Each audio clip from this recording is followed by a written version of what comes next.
Hey weirdos, welcome back. Good morning, good afternoon, good evening. I am so glad you're here. So today we're going to do an updated filing routine. I'm going to show you exactly how I file and shape my dip powder nails every single time I do them. If you want to see this mani on my right hand that I'm going to be filing, I'll leave that video up in the cards. It was my last upload.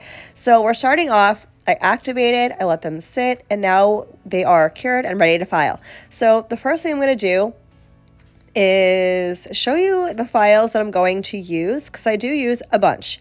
I have a sponge buffer, a 150 grit, a very slim 180 grit, and my buffing block.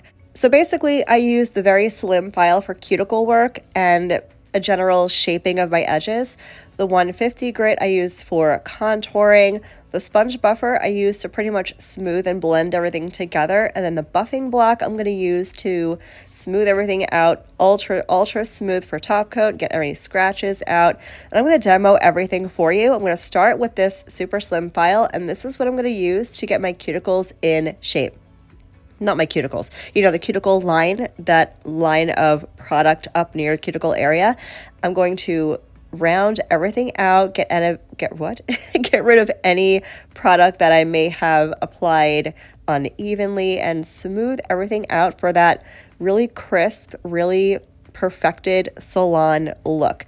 Once I have the cuticle situated, and I will dust off the dust to really see where I'm at, because I don't want to overfile this. If you overfile your cuticle area, you're going to wind up with that grown out type look, which we don't want. So I will dust off here and there just to see where I'm at, and then clean up as I go. I find with filing, you really want to take your time and stop here and there to see where you're at, because you don't want to overfile. And I know I have a lot of people that ask how to either make this go faster or how to not do as much filing, like they spend so much time filing. And I get it. For me, I like filing. Filing is kind of cathartic for me, but I find that the better you get with application, the less filing you need. So once I get the cuticle area situated, I am going to kind of shape the free edge and the sidewalls of the nail. You want to make sure you're not filing underneath your nail, because you don't want to remove that sidewall. That sidewall is important. So you want to keep the file as parallel to your nail as possible, parallel and then perpendicular at the edge. I'm straight up and down. I'm not under the nail. I'm not over the nail, just flat against the side and the edge of the nail. And for me, I like to round my corners a little bit. I find that square nails are most prone to chipping and breaking. So because I want to grow my nails out a little bit, I don't want to grow my natural nails crazy long. That's not my journey. If that's your journey, I mean, you do you, boo-boo. But for me, I like to round out my edges just a little bit to prevent them from cracking and breaking. So here is where we're at so far. I do have a little ledge in the back of my nail from the product bulk and from the cuticle work we did. So I'm going to blend that in with that same 150 grit file. I'm kind of at a 45-degree angle here.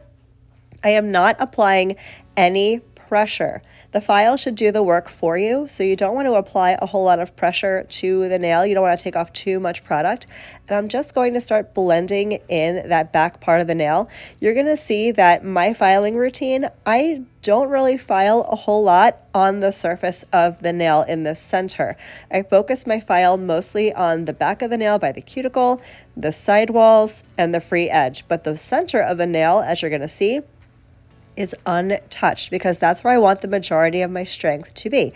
Most of the breaking and cracking of your nails is going to come from a lack of strength, and the strength sits in the center of your nail. So that I want to leave alone for the most part. I will graze over it with the sponge buffer and then my buffing block to make sure it's nice and smooth and even.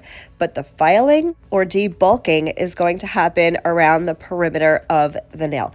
Once I have that the way I want it, I'm going to take that pink spongy buffing file and I'm going to go over the entire nail and kind of blend everything together and make it a little more smooth and take some of those deep scratches out from the 150 grit file. And then we're going to use the yellow buffing block, and that will take out the rest of the scratches, make it ultra smooth and ready for top coat.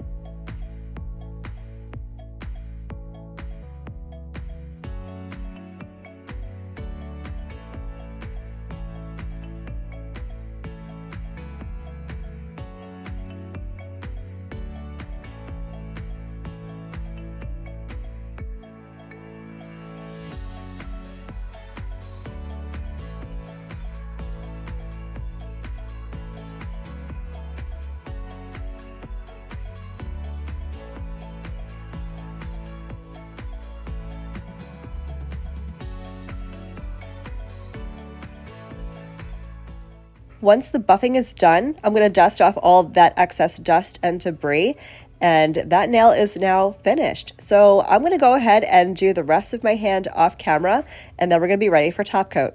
So here's the whole hand finish. They are looking much more slender. They have a nice apex. They are not thick and bulky, even a nice curve to the top of the nail going down into the cuticle area.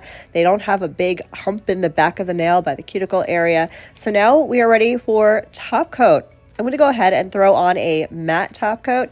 I'm normally a glossy top coat kind of person, but I did a matte top coat today because this color just looked gorgeous matte. I'm going to finish off with my cuticle oil. After filing, you definitely want to apply some cuticle oil when your nails are completely done. This will help replenish your skin and nails after the beating they kind of go through with filing and product application. And after cuticle oil, this manicure is done. I hope this was helpful. Thank you so much for hanging out with me today. I hope the rest of your day is as beautiful as you are, and I will catch you in the next one. Love you, bye.